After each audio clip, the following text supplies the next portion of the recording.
से पूरे बादुड़िया परिवार की तरफ से 5,31,000 रुपए की धनराशि से जोरदार स्वागत करें। 5,31,000।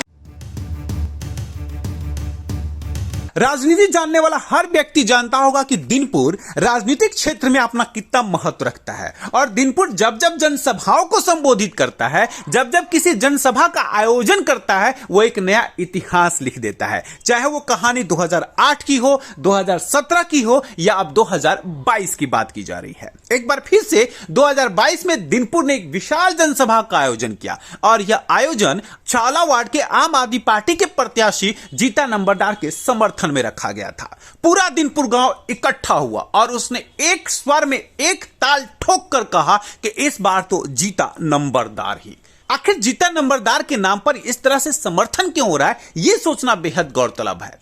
जीता नंबरदार सादगी के साथ सीधे साधे व्यक्ति हैं, काफी लोगों से मेलजोल रखते हैं और हर लोगों की समस्याओं के समाधान के लिए तत्पर रहते हैं। उनकी सादगी को देख करके उनसे लोग बेहद प्रेम करते हैं और उनके साथ खड़ा होना चाहते हैं। यही कारण भी रहा कि भले ही पंचायत दिनपुर गांव का हो, लेकिन आसपास के कॉलोनी के भी तमाम लोग मौजूद रहे और उन्होंने जीता नंबरदार का भरपूर समर्थन किया। समर्थन का अंदाजा इसी बात से लगा लीजिए, तकरीबन 58 लाख रुपया जीता नंबरदार को चुनाव लड़ने के लिए दिया गया। सवाल पैसों का नहीं है, सवाल साथ का है, सवाल सहमति का है, सवाल समर्थन का है, सवाल जनसैलाब का है, सवाल साथ खड़ा होने का है, सवाल एक उम्मीदवार को चुनावी जीत तक पहुंचाने का है। और ऐसे में जब कॉलोनी और गांव के लोग एक साथ इकट्ठा खड़े हो जाएं तो उसकी जीत निश्चित ही तकरीबन मानी जाती है। कुछ ऐसे ही रथों पर सवार हैं जीता नंबरदार। इन सभी मुद्दों को लेकर के दिल्ली ब्रेकिंग की टीम ने जीता नंबरदार के समर्थकों के साथ साथ जीता नंबरदार से भी बातचीत करने की कोशिश की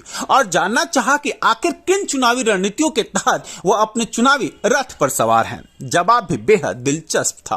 संख्या थी, कितने लोग आज इकट्ठा हुए और क्या क्या बातें हुई? आज जी दीनपुर गांव ने जी सम्मान किया है। मैं हाथ जोड़ के नमस्कार करता हूं जी। दीनपुर वासियों से, कॉलोनी से जी, हर गांव से जी आदमी आ रहे थे। ये आज के जीता नंबरदार जी के लिए गांव की तरफ से और आसपास के जो हमारा परिवार है, कॉलोनियां हैं, उनकी तरफ से आज जीता नंबरदार जी प्रत्याशी हैं आम आदमी पार्टी का, उनका सम्मान समारोह रखा गया। क्या इसका महत्व था? क्या इसको किस दृष्टिकोण से देखा जाए? क्या दिनपुर अपनी परंपरा को निभा रहा है? क्योंकि कई सालों से मैं देखता आ रहा हूँ, जब कोई कैंडिडेट होता है तो दिनपुर इकट्ठा होता है और उन्हें पैसों से नवाजता है, लेकिन क्या वोट में कन्वर्ट होगा? जैसी परंपरा का निर्वाह था। देखिए, प्यार है जनता का। आज 3 प्रत्याशी हैं एक ही गाँव में, 2 एक ही पार्टी से हैं, 2 अलग वार्डों से भी हैं। ये स्पष्ट करता है जनता का प्यार जीते नंबरदार जी कितने लोकप्रिय है। और ये उनकी लोकप्रियता का एक बड़ा कारण है उनका जो सादगी भरा जीवन, उच्च विचार। वो जितना लोगों के लिए उसने किया है, 15-20 साल से वो लगातार लोगों की, जनता की सेवा कर रहे थे। आज ये उसी का परिणाम है। जो लोगों ने धन रूपी, गिफ्ट रूपी जो उनको प्यार दिया है, ये उसी का सम्मान है। ये कन्वर्ट होगा वोट में या सिर्फ मतलब धन के सम्मान रह जाएगा? 100%, क्योंकि ये फैसला हो चुका है। ये जनता का फैसला है।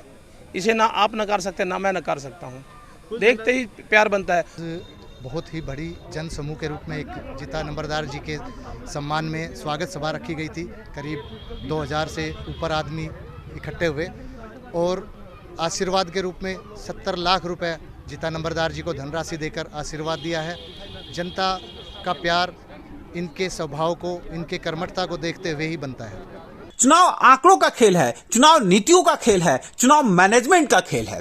ऐसे में जिस तरह से जीता नंबरदार के समर्थन का आंकड़ा बढ़ता जा रहा है, उसको देखकर आसानी से कहा जा सकता है कि जीता नंबरदार छावला वार्ड से होने वाले निगम पार्षद हैं। इस चुनावी समर में न जाने कितने राजनीतिक भूचाल आएंगे, लेकिन जिस तरह से समर्थन का कारवां जीता नंबरदार के साथ खड़ा हुआ है और जिस तरह से जनसैलाब जीता नंबरदार के साथ हमेशा दिखा है, वो अपनी एक कहानी को लिखने के लिए बेताब है। दिनपुर गांव एक बार फिर एक नई कहानी लिखने जा रहा है और छावला वार्ड से जीता नंबरदार को चुनाव जिताने की तैयारी में लगा हुआ है। दिल्ली ब्रेकिंग के लिए अनुज मिश्रा की रिपोर्ट।